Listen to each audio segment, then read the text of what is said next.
사사 에굿의 이야기입니다. 이 이야기에서 중요한 것은 믿음입니다. 여러분은 이 말씀을 보면서 믿음이 뭔가 그 생각을 같이 한번 해봤으면 좋겠습니다. 자, 본문을 좀 보여주시죠. 맞습니다. 자, 먼저 이 말씀을 읽어보면은 에굿이 살던 시대가 어떤 시대였는지가 나옵니다. 12절을 한번 보십시오. 이스라엘 자손이 또 여호와의 목전에 악을 행하니라 이렇게 기록해놨어요. 여기서 악을 행하다 이 말이 히브리 말로 보면 행하다 이 말이 히브리 말로 보면 야샤프라는 말입니다. 야샤프. 이 동사는 더하다 더하기 빼기 할 때 더하다. 여러분 성경에 요셉이라는 인물이 나옵니다. 요셉의 이름의 뜻이 뭔지 아십니까? 더하다는 뜻입니다. 요셉의 어머니가 라헬인데 라헬이 오랫동안 아기가 없었어요. 그리고 나중에 아기를 낳게 되거든요. 그러니까 너무 좋았어요. 그래서 하나님한테 아기가 태어나면 바로 한 마리 하나 더 주십시오 그랬어요. 그래서 아기의 이름이 요셉이 된 거예요. 요세프죠. 이 요세프라는 단어는 야샤프의 명사형입니다. 하나 더 주십시오. 이거의 명사형이 요셉입니다. 자, 그러니까 지금 이스라엘 자손이 또 여호와의 목전에 악을 행하리라 이 말은 계속해서 악을 하나 더 이렇게 쌓아가고 있었다는 말이에요. 그런데 어떻게 악을 쌓아가고 있습니까? 여호와의 목전에 이 말은 눈목자 앞전자 한자말이죠. 그러니까 눈앞에서 하나님이 보는 앞에서 다르게 표현하면 오피치엘하게 아주 공개적으로 그렇게 하나님 앞에서 악을 하나씩 쌓아가고 있었다는 거예요. 그게 무슨 말이냐? 예를 들면 공개적으로 우상 숭배를 하는 거예요. 원래 이스라엘 사람들은 하나님만 섬기라고 하나님께서 제사장으로 불러온 사람들이에요.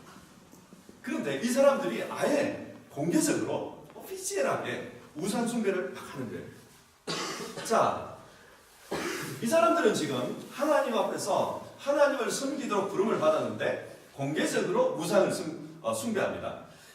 자기의 신분을 망각하고 하나님 앞에서 이런 행동을 하자 하나님께서는 그러면 어떻게 반응을 했는가? 이스라엘 사람들에게 어떻게 반응을 했는가? 이렇게 보면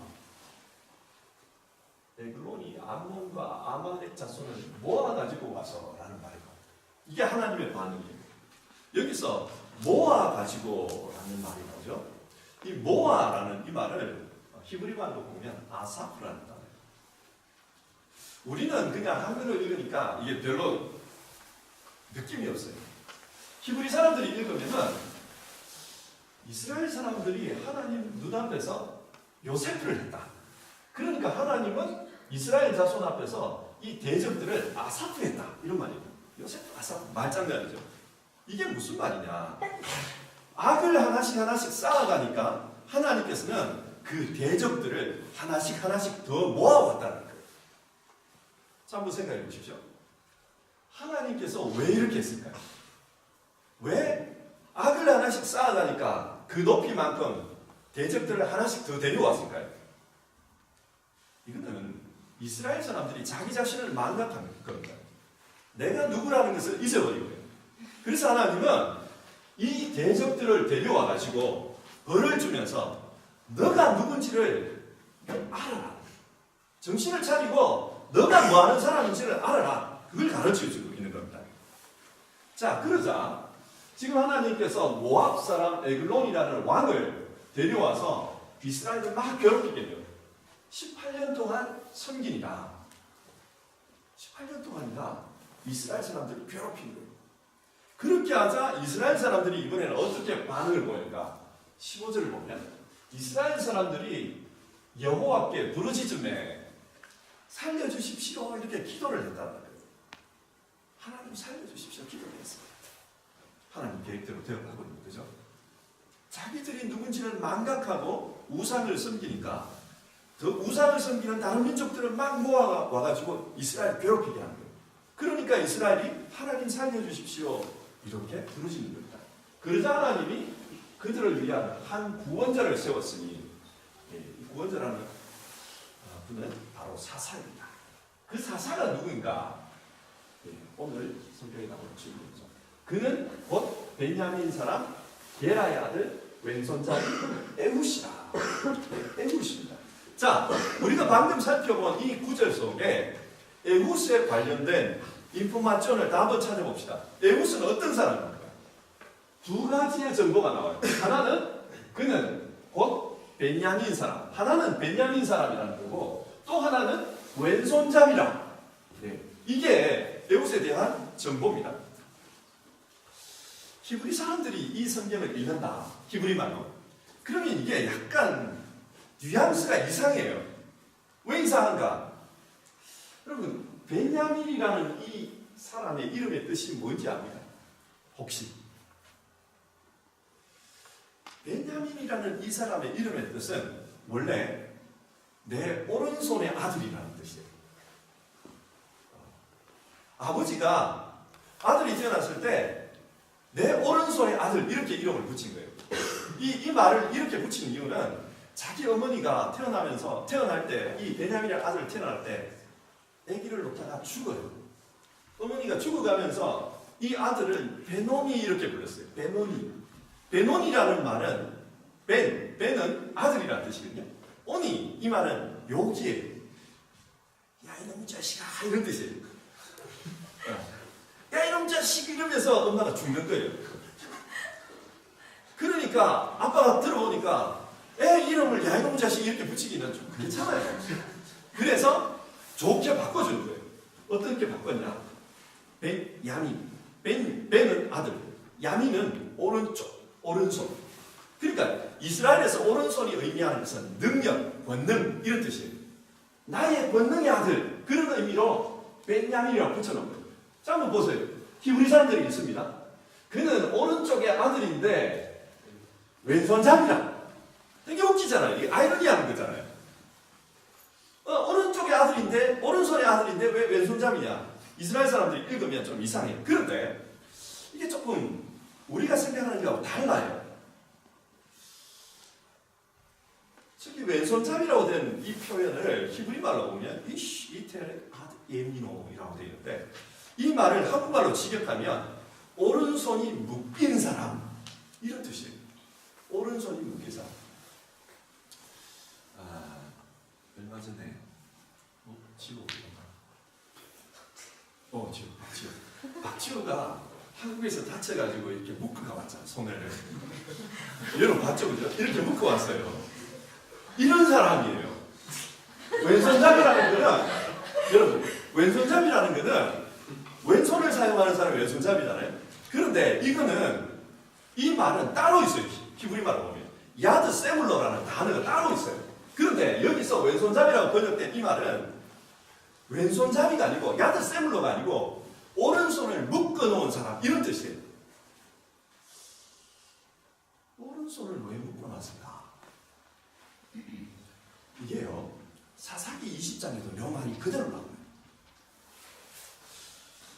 이런 말이에요. 제가 한번 읽어볼게요. 이 모든 백성 중에 택한 700명은 다 왼손잡이라. 물매로 돌을 던지면 조금도 틀림없이 던지는 자들이더라. 여기에도 보면 700명의 군인들이 왼손잡이라고 되어 있어요. 근데 이 부분도 읽어보면 야드 세물로 왼손잡이가 아니고 오른손이 묶인 사람들이에요. 700명이 오른손이 묶인 사람이라. 그래서 그 사람들이 돌을 던지면 정확하게 들어맞더라. 이 이야기예요. 자, 그럼 한번 봅시다. 왜 오른손을 묶었을까? 군인들을 훈련시키면서. 왜 묶었을까요? 상상력을 한번 많이 봅시다. 난 오른쪽잖아요. 그런데 어린 나이에 군인으로 불러가서는 그 애의 오른손을 묶어놓는 거예요. 쓰지 못하게. 이렇게 묶어요. 그리고는 모든 걸 왼손으로 하게 만든다. 왜 그렇게 했을까요? 손 두 개 다 잘 쓰게 하려고. 그렇죠. 이유가 있어요. 어떤 이유냐? 특수한 군인을 만든 거예요. 옛날 군인들은 대부분 뭐 오른쪽 자리가 많았던 것 같아요. 그런데 한 손만 쓸 수 있으니까 예를 들어 한번 보십시오. 한 손에 칼 잡고 싸워. 그러면 이쪽은 아무도 없는 거지. 그런데 얘들은 두 총을 다 쓴다는 거예요. 한쪽은 칼을 쓰다가 막 이걸 돌려가지고 돌을 던지도록 그렇게 특수훈련을 시킨 사람이에요. 오늘날로 좀 멋있게 표현합시다. 저격수, 스나이퍼. 네, 특별하게 뭔가를 공격하는 사람, 이런 뜻이에요. 그러니까 이 사람들은 오른쪽을 묶어놓은 이유가 왼쪽을 잘 쓰게 만들기 위해서 의도적으로 어릴 때부터 그렇게 훈련시킨 거예요. 저격수입니다. 특수부대 사람. 근데 한번 잘 생각해 봅시다. 지금 이 사람이 뭘 하고 있냐는 거예요. 자, 베냐민에 대한 우리의 정보는 이 사람은 특수부대 출신의 사람이다. 그런데 이 특수부대 사람이 지금 뭘 하고 있냐? 이스라엘 자손이 그를 통하여 모압 왕 에글론에게 공물을 바칠 때에, 공물을 바친다는 게 뭐냐면 혹시 여러분 조공이라는 거 압니까? 약한 나라 사람이 강한 나라에게 가서 자기들의 세금 다 그도가 다 갖다 바치는 거예요. 그 역할을 이 사람이 하는 거예요. 자, 한번 생각해 보십시오. 이스라엘 사람들은 왜 이 사람을 어릴 때부터 오른손을 못 쓰게 묶어가지고 그렇게 키웠습니까? 이스라엘을 위한 특수부대 군인이 되라고. 너는 이스라엘을 위한 특수한 작업을 하는 사람이라고. 그렇게 교육을 시킨 거예요. 그런데 이 사람이 어떻게 살아갑니까? 아니, 이스라엘을 위해서 일하는 게 아니라 자기들의 적인 모압 왕 에글론에게 세금 갖다 바치는 일을 하는 거예요. 사람들이 세금 안 내려고 하면은 두들겨 패가지고 세금을 뺏어가지고 그에게 공물 바치는 일을 하는 거예요. 웃기게 되는 거예요. 특수부대 대원으로 길러놨더니 하는 일은 매국노 짓을 하고 있는 거예요. 그런데 16절을 보면 이때부터, 자, 성경을 보면 여기 간격이 좀 떨어져 있죠? 이유가 있어요. 이 사람이 변하는 거예요. 우리 성경에는 뭐 정확하게 나오지 않습니다만 사람이 변하는 거예요. 어떻게 변했는가? 이 사람이 이 사이에 하나님을 만난 것 같아요. 하나님을 만나고 나서는 이 사람이 달라졌어요. 어떻게 달라졌냐? 자, 한번 봅시다. 공물을 바치러 가는데, 그런데 길이가 한 규빗이라는 것은 요 손가락 끝에서 팔꿈치까지의 길이를 한 규빗이라고 합니다. 보통 45cm에서 50cm입니다. 작은 칼이죠. 이것을 어디에 넣었다는 겁니까?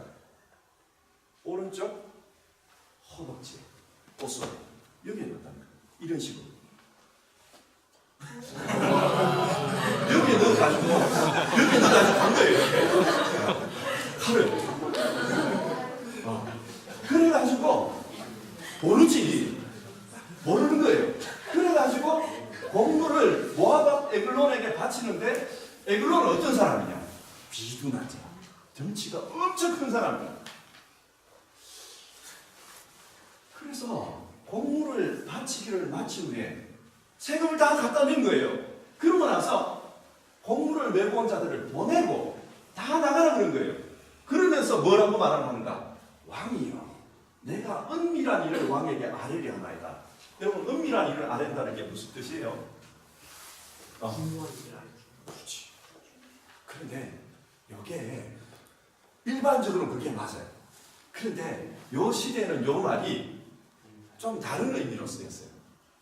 예를 들어 내가 지금, 죄송합니다, 성준 선생님이 왕이야. 내가 애우시라 치자. 자, 이거 차고 왔어. 이렇게. 이래가지고는 사람들이 다 이제 당신들이 조공을 같이 나하고 같이 가져온 사람들이야. 그런데 내가 이러는 거예요. 이러고는 왕이면, 왕이면 내가 은밀하게 할 말이 있습니다. 이 말은 쟤들이 모르는 비밀한 걸 내가 가져왔습니다. 이 말이에요. 그래서 그 밑에 뭐라고 그러냐? 이렇게 한번 보십시오. 그러니까 다 물러나라 그러죠, 왕이. 에우시 이르되 내가 하나님의 명령을 받들어 아랠 일이 있나이다. 우리 성경은 좀 재미있게 번역을 했어요. 이걸 직역을 하면 내가 당신에게 줄 하나님의 것이 있습니다. 이 말이에요. 그대로 직역하면, 그러니까 이 에글론이 뭐라고 생각하냐면, 와, 이 신전에 있는 보물을 얘가 가져왔나 보다 이렇게 생각하는 거예요. 하나님의 신전에 있는 뭔가 대단히 중요한 것을 가지고 왔나 보다 이렇게 생각한 거예요. 그래서 에글론이 아니 이렇게 기쁜 뜻이 그러면서 그 좌석에서 일어나니 신의 선물을 준다고 하니까 너무 황공해가지고 그 자리에서 일어난 거예요. 그때 어떻게 했냐? 얘가 왼손으로 빼가지고는 찔러버린 거예요. 그렇게 해서 자기의 적을 죽였다고 하는 겁니다. 죄송합니다. 자, 여기서 이제 우리가 한번 생각해 봅시다. 여러분, 지금 이 왕의 주변에는 왕을 지키는 보디가드가 없었겠습니까? 여러분 생각에. 그렇게 허술할까요? 왕의 주변에 왕을 지키는 군인들이 없었을까요? 그럼 동네에 가던 사람 기분 나쁘면 와가지고 막 때려주세요. 네. 보디가드가 있었을 거예요. 그런데 왜 보디가드들이 그러면 이 사람 에웃이 칼을 들고 들어오는 걸 검사를 안 했을까요? 보통 그렇잖아. 왕궁에 들어가면 손들어 해가지고 우리 공항에 가면 이거 하듯이 검사할 거 아니에요. 얘가 혹시 독침을 가지고 있냐? 칼을 가지고 있냐? 검사를 했을 거라고. 근데 왜 검사를 안 했을까? 이유가 뭘까? 너무 잘하는 거예요. 얘는 지금 18년 동안 맨날 오네야. 그러니까 너무 잘하는 거예요. 그러니까 패스하는 거예요. 그런데 걔가 지금 왜 그렇게 됐냐? 이유가 있어요. 자, 앞에서 한번 보십시오. 앞에서 이 당시에 이스라엘의 문제가 뭐라고 했어요? 자기들은 하나님을 섬기도록 부름받은 백성입니다. 그런데 지금 뭘 하고 있습니까? 이 사람들은 오피지엘하게 하나님의 목전에서 악을 쌓아가고 있었다. 우상을 숭배하고 있었는 거예요. 그러니까 자기가 누군지를 모르는 거예요. 자기들은 하나님을 섬기는 사람이라는 걸 모르는 거예요. 에훗도 마찬가지예요. 이 사람은 원래 이스라엘 민족이 민족을 구원하라고 저격수로 키운 사람이에요. 그런데 자기를 망각한 거예요. 그래서 뭔 짓을 하고 있었냐? 원수를 위해서 조공을 걷어다 바치는 그런 역할을 하고 있었던 거예요. 자기가 누군지를 몰라. 이스라엘도 자기가 누군지를 모르고 하나님 앞에 죄를 지었던 거예요. 이 사람도 똑같아.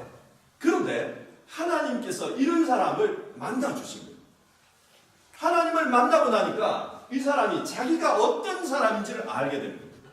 내가 왜 어릴 때부터 오른손잡이인데 그렇게 군대에 가가지고 오른손을 못쓰게 묶어가지고 사람들이 나를 왜 그렇게 키웠냐? 나는 오른손잡이기 때문에 왼손으로 던질 줄도 모르는데 왜 맨날 밥만 먹으면은 왼손 가지고 던지는 훈련을 받았냐? 그때는 몰랐는 거예요. 지긋지긋했을 거예요. 괴롭다고 생각했을 거예요. 그런데 하나님을 만나고 보니까 자기가 왜 그렇게 키워졌는지를 알겠다는 거예요. 그거는 이 민족을 구원하라는 거예요. 그리고 이 민족이 지금 위기에 빠졌으니까 네가 가서 구원하라는 거예요. 자, 여러분께 한번 여쭤보겠습니다. 오늘 성경 이야기에서 믿음이 뭡니까? 믿음은 하나님을 만나는 거예요. 그리고 하나님을 만난 다음에 자기가 누군지를 깨닫는 거예요. 내가 어떤 사람이냐? 하나님이 나를 왜 만들었냐? 이걸 깨닫는 거예요. 그게 믿음입니다. 제가 이런 이야기를 하면 아마 여러분들이 속으로 눈에 안 보이는 하나님을 만난다. 저게 도대체 무슨 소리냐? 어떻게 하나님을 만난다는 말인가? 그런 질문이 들 것 같아요. 그런데요, 하나님을 만나는 방법은 다양해요. 어떤 사람은 꿈을 통해서 하나님을 만난 경우가 있어요. 누구죠? 요셉은 꿈을 꾸면서 하나님을 만났어요. 자, 어떤 사람은 천사를 통해서 하나님을 만났어요. 누구죠? 아브라함. 또 어떤 사람은 말씀을 통해서 하나님을 만났어요. 예를 들면 이런 겁니다. 성경을 읽고 있는데 그 이야기 속에 하나님이 내 마음에 감동을 주는 거예요. 뭔가 이야기를 하는 것 같아요. 성경을 읽고 있는데, 글자를 읽고 있는데 하나님이 우리 마음에 이야기를 해요. 너는 누구냐? 너는 누구냐? 너는 도대체 어떻게 살고 있냐? 그런 이야기를 해주는 거예요. 에봇이 그렇게 하나님을 만난 겁니다. 너는 누구냐? 너는 왜 그렇게 살아왔고 지금 왜 이렇게 살고 있냐? 하나님이 만나주신 거예요. 그렇게 만나주시니까 자기가 깨달은 겁니다. 아, 내가 여기까지 이렇게 살아온 것은 이런 뜻이 있었구나. 그래서 그는 이스라엘의 사사가 됐습니다. 하나님을 만나면 사람이 달라져요. 예를 들어볼까요? 베드로라는 사람은 여러분 아시죠? 베드로의 원래 이름이 뭔지 아십니까? 시몬. 시몬이라는 뜻은 또 뭔지 아십니까? 시몬이라는 말은 듣는다라는 동사에서 온 이름이에요. 듣는다. 듣는 것은 좋은 거죠. 그런데 이게 약간 부정적인 의미도 있어요. 부정적으로는 야, 너는 남의 말을 너무 잘 듣는다 야. 이런 말을 한다고 합시다. 그게 좋은 말입니까? 나쁜 말입니까? 나쁜 말. 예를 들어 죄송합니다. 제가 성준 선생님께 가지 마. 이런 말을 했어요. 선생님이 그래 오늘 안 갈게. 또 형님이가 가야 돼. 안 가면 큰일 나. 그렇게 들으니까 그럼 가야지 뭐 이렇게 가요. 그러면 이 말 들을 때는 이렇게 저 말 들을 때는 저렇게. 이게 시몬이에요. 그래서 시몬이라는 말에서 파생된 단어가 있어요. 명사. 뭘까요? 갈대. 바람에 흔들리는 갈대. 그러니까 시몬이라는 이름은 아주 부정적이에요. 이 사람은 뭔가 자기 주관이 없다. 남들이 이렇게 말하면 이렇게 흔들리고 저렇게 말하면 저렇게 흔들리고 그게 시몬이에요. 그런데 예수님을 만난 다음에 예수님께서 이름을 고쳐줍니다. 뭐라고요? 베드로. 베드로가 뭡니까? 페트로스, 페트라, 반석, 바위. 바위가 뭘 의미합니까? 돌대가리야 뭐 이런 뜻이에요. 그게 아니에요. 바위라는 거는 바위는 안 흔들리잖아요. 시몬하고 반대되는 뜻이에요. 그러니까 너는 이제부터 믿음에 있어서 흔들리지 않는 사람이다. 정체성이 달라집니다. 주님을 만나면서 그렇습니다. 에봇이라는 사람 역시 마찬가지였습니다. 주님을 만나고 나서 자기의 정체성이 달라집니다. 왼손잡이라는 이 정체성이 달라진 겁니다. 그렇다면 여러분, 하나님을 믿는 여러분은 어떻습니까? 하나님 믿으면서 여러분도 정체성이 달라진 게 있습니까? 글쎄요, 여러분 있을 것 같아요. 근데 여러분, 성경은 우리에게 하는 말이 있어요. 너는 누구냐? 하나님의 자녀라고. 그 사람들은 아닌데요, 나는 우리 아버지 아들인데요, 뭐 이럴 거예요. 근데 아버지의 아들로만 생각하면 슬플 때가 있고 기쁠 때가 있어요. 우리 아버지가 큰 성공을 했다, 기뻐요. 우리 아버지가 쫄딱 망했다, 거지가 된다. 그럼 나는 거지가 돼요. 이게 인간의 정체성이에요. 시몬같이 흔들리는. 그러나 하나님의 자식이라는 것, 하나님의 자녀라는 것, 이 정체성은 변하지를 않는 거예요. 이런 말이 있습니다. 존 파이프라는 그 미국의 신학자인데, 한번 들어보십시오. Beholding is a way of becoming. 무슨 말인지 알겠습니다. Beholding is a way of becoming. 쳐다보는 것은 그 사람처럼 되어가는 길이다. 이런 말이에요. 믿음은 하나님을 바라보는 거예요. 하나님을 바라본다 보면 우리도 하나님의 자녀로서 하나님을 닮은 사람으로 되어서 가는 거예요. 예를 들겠습니다. 에드워드 킴벨이라는 사람이 쓴 책에 나와요. 이 에드워드 킴벨은 학교 선생님입니다. 그런데 교회에서도 선생님이었어요. 어느 날 교회에 남루하다는 것은 옷이 떨어지고 행색이 초라한 그런 아이가 하나 온 거예요. 근데 이 아이는 성경 공부를 같이 한다고 앉아있는데 성경을 읽어보라 그러니까 글자를 못 읽어요. 옆에 있는 아이들이 막 웃습니다. 비웃습니다. 그러니까 그 다음 주부터 이 아이가 안 오는 거예요. 그렇게 좀 놀림을 당하니까. 그래서 몇 주를 기다려보니 안 오는 거예요. 그래서 이 선생님이 한번 이 아이가 어디에 살아 찾아가 봤대요. 찾아가니까 이 아이는 시장에서 구두 만드는데 그 가죽 이렇게 문지르는 이 일을 하고 있어요. 아주 오래전의 일입니다. 100년도 넘은 일이에요. 이런 신발을 만드는데 가죽을 만들어야 돼. 가죽을 부드럽게 해야 되잖아. 그거 문지르는 일을 하고 있는 거예요. 근데 학교에 가야 될 애인데 왜 학교를 안 가고 가죽을 문지르고 있냐? 그러니까 너무 가난한 거예요. 가난하니까 부모님이 학교를 안 보낸 겁니다. 학교를 안 가니까 글자를 몰랐던 거예요. 그러니까 이 아이는 그게 컴플렉스예요. 다른 애는 다 학교 가고 다 성경을 읽고 글자를 읽고 다 그런데 자기는 글자를 모르는 거예요. 그래서 이 선생님이 보니까 학교에서도 선생님이잖아요. 교회에서도 선생님. 너무 안 됐다 해서 이 아이에게 성경책을 그 아이의 생일날을 알아서 성경책을 하나 사준 거예요. 그것도 가죽으로 되어 있는 아주 좋은 걸 사준 거예요. 그러니까 이 아이가 너무 기쁜 거예요. 근데 저도 글자를 알아야지. 모르잖아요, 글자를. 못 읽잖아요. 근데 이 아이가 학교를 못 가니까 맨날 이걸 본 거예요. 계속 이렇게 보고. 그러다가 이 아이가 글자를 배워요. 성경을 통해서 글자를 배웠어요. 그리고 맨날 자기에게는 책이 없고 자기가 글자를 익힐 수 있는 유일한 책이 이거니까 이 가죽책만 계속 본 거예요. 그래서 어른이 되었을 때 이 아이는 성경에 아주 통달한 사람이 되었어요. 이 사람이 누군가? 이 아이가 누군가? 미국 역사상 신앙에서 가장 큰 영향을 끼친 드와이트 라이먼 무디라는 사람. 혹시 여러분들 어웨이크닝 무브먼트라는 걸 들어보셨습니까? 영적 각성 운동이라고 합니다. 이 영적 각성 운동을 이끌었던 사람이 바로 이 무디였습니다. 이 사람은 학교를 못 다녔기 때문에 글을 몰라요. 그러니까 이 사람이 설교를 하면 웃는 사람도 많았대요. 왜 그러냐? 미국 사람인데 영어 문법이 틀리는 거예요. 문법에 맞는 말을 잘 못해요.